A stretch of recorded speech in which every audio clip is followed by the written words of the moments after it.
কাল সকাল থেকে কিন্তু আমি ভালোই ছিলাম, বাজারে গেলাম, তোমরা দেখলে যে আমি বাজার থেকে মাছ টাছ নিয়ে এসেছি। তারপর যখন দুপুরে খাওয়া দাওয়ার পর তোমাদের না আমি শাড়ির যে ব্লগটা ছেড়েছি কালকে, সেটা আমি করতে যাব। ওই সময় না আমি দেখছি যে আমার মানে নাক দিয়ে জল পড়ছে, ঠান্ডা লেগে গেছে, মানে গলায় কপ আসছে। আর আমি না ততক্ষণে রেডি করে নিয়েছি যে তোমাদের দেখাবো বলে ওই শাড়িগুলো তো বার করলাম। তো তোমরা বুঝতেই পেরেছো আমার ভলিউমে যে আমি সেই সময় কিন্তু ভীষণ কষ্ট করে ওই ব্লগটা ভাবলাম যে না আমি করেই ছাড়ি আজকে, আমার যত কষ্টই হোক না কেন। তার জন্য কিন্তু আমি ওই ভিডিওটা কমপ্লিট করতে পেরেছি।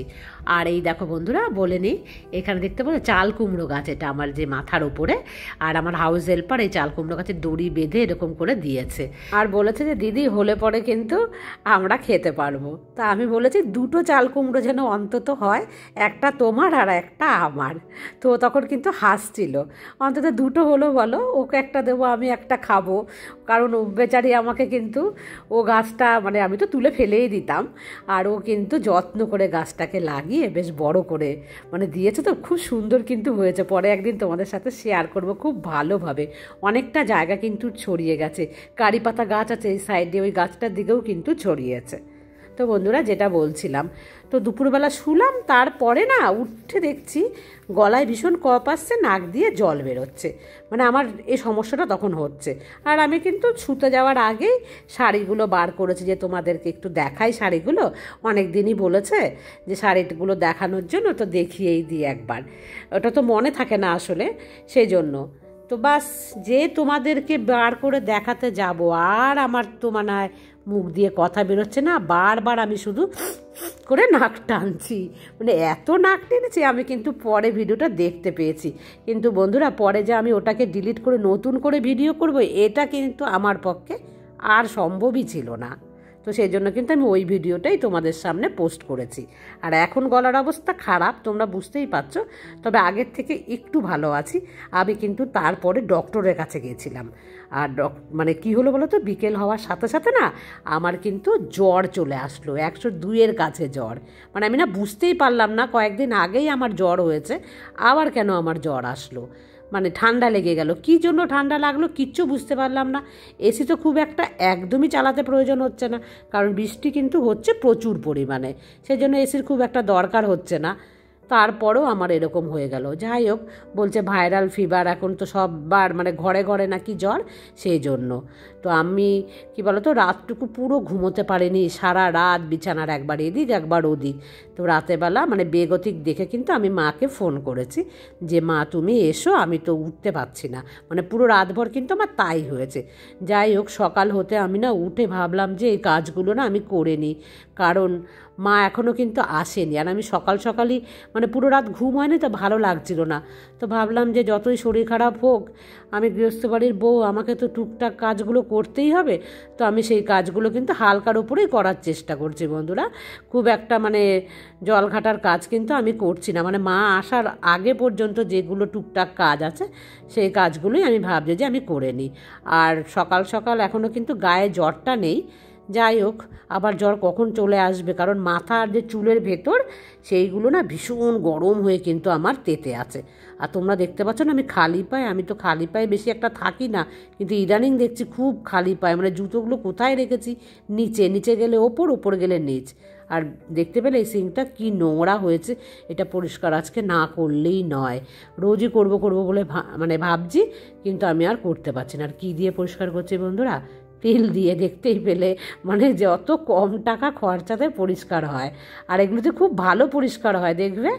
আমি জানি না এগুলো পরিষ্কার করার জন্য মানে পাওয়া যায় কোনো লিকুইড, সেগুলোর দাম অনেকটা বেশি হয়, আমি কিন্তু সেই সমস্ত দিই না। আর কিচ্ছু না পেলে ভিমবার ঘষেই কিন্তু আমি পরিষ্কার করে নিই, মানে যত সহজে পরিষ্কার করা যায়। আর একটু ঘন ঘন পরিষ্কার করলে জিনিসগুলো ভালো থাকে, ঘন ঘন পরিষ্কার করলে এরকম কম দামা জিনিস দিয়ে কিন্তু খুব ভালোভাবে পরিষ্কার হয়। দেখতে পেয়েছো কী নোংরা, মানে মেয়ে যাওয়ার পর মনে হয় আমি পরিষ্কারই করিনি, এই ওপর ওপর দিয়ে করেছিলাম পরিষ্কার, আমার মনেও নেই কবে পরিষ্কার করেছি এটাকে। আর আমি ডক্টরকে যে দেখিয়েছি না, ডক্টর কী বলেছে বলো তো, আমাকে 3 দিন স্নান করতে বারণ করেছে। গরমের মধ্যে 3 দিন স্নান না করে কি করে থাকবো, বলেছে গা হাত পা মুছে নেবেন ভেজা গামছা দিয়ে। আমি তো মানে আমার মাথায় হাত, জানো তো বন্ধুরা, আজকে কিন্তু আমি সারাদিন স্নান করবো না, যেহেতু বারণ করেছে। তো মাথাটা বলেছে ভালো করে ধুয়ে নিতে, আর তারপর কিন্তু গাটা মুছে নিতে বলেছে। তবে আজকের দিনটা আমি দেখবো, যদি দেখি আর জ্বর না আসে তারপরে কিন্তু কাল থেকে আমি অল্প জল করে হলেও স্নানটা করব। স্নান না করে থাকা যায় না বলো। আর ওদিকে মেয়ে তো কাল সারা দিন আমাকে প্রচুর বার ফোন করছে, আমি একা আছি বারবার বলছে দিদুকে তুমি ডাকো, দিদুকে ডাকো, তুমি একা একা আছো। আমি তখন দেখলাম মেয়ে ভীষণ কিন্তু চিন্তা করছে, বাড়িতে থাকলে এতটা চিন্তা করতো না মেয়ে। আর মেয়ে জানো তো খুব ভালো, কিন্তু যখন মেয়ে থাকে আমার কাছে, ধরো আমার শরীর খারাপ হয়েছে তখন কিন্তু মেয়েকে যদি বলি আমার কপাল যন্ত্রণা করছে একটু টিপে দে, আমার হাত পা কামড়াচ্ছে তুই একটু টিপে দে, মেয়ে কিন্তু করে। আরে দেখো মা এসে গেছে বন্ধুরা, এই দেখো এটা বানিয়েছে আতপ চাল আর মুসুরির ডাল দিয়ে খিচুড়ি।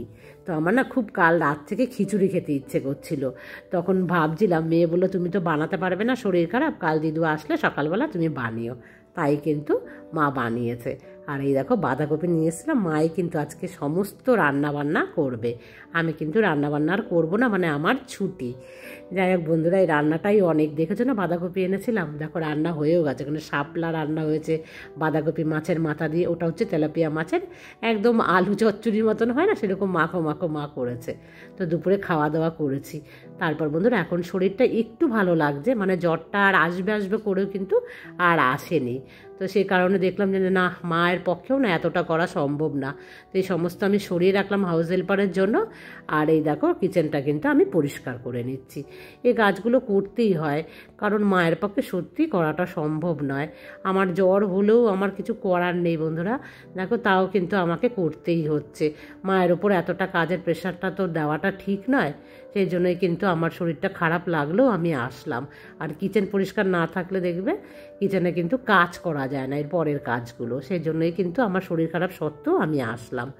আর এই টাইমটাতেই প্রত্যেকবারই কিন্তু আমি কিচেন পরিষ্কার করে, তোমরা তো জানোই বন্ধুরা। আর এখানে চা হবে, মা এসে তো চা খাবেই। আর তোমাদেরকে বলি বন্ধুরা, আমি কিন্তু জানো তো কাল সারাদিন তো ভাত খেতে পারিনি, মানে একদমই রান্নাবান্না করে রেখে কিন্তু খেতে পারিনি কিচ্ছু। কি করেছি জানো, 2-3 বার কিন্তু চা বানিয়ে বানিয়ে আমি খেয়েছি।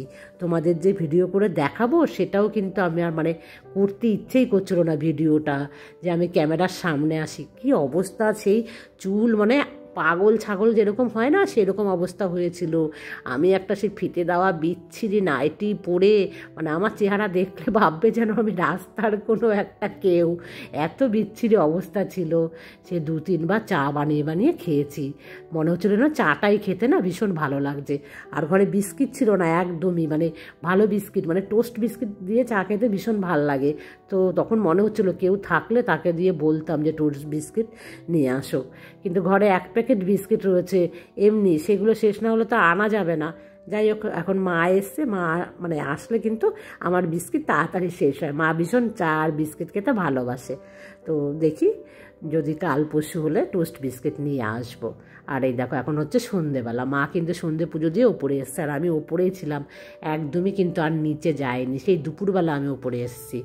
আর এই দেখো মাকে এরকমভাবে আজকে চা বানাচ্ছে দেখলে, 1 কাপ চা দিয়ে এবার আবার দুজনার জন্য সেটা ডিভাইড করছে, মানে আজব একটা কিন্তু মা আজকে চা বানালো। বললো খা, বললাম কাল আমি সারাদিন চা খেয়েছি আজকে আবার খাবো, বললো খা, তাই কি হয়েছে একটু চাই খা, দেখবি গলায় আরাম পাবি।